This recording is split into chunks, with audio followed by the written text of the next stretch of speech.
one of the most common biases that you would see, especially in a dash cam setting, for example, um, there may be misinterpretations based on certain characteristics of a person, right? So if you happen to have slightly smaller eyes than someone else, it may not detect that you're, it may say, oh, hey, so and so is not watching the road, right? So let's flag them as high risk driver. Or if or skin tone can be another one, or even the shape of glasses and things like that. It's things that you don't necessarily. I mean, there are the obvious ones, right?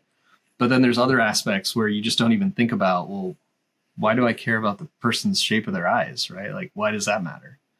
Um, but and honestly, it doesn't. But until you get it in the context of that camera is trying to detect your pupil via AI algorithms to detect whether you're being alert or not.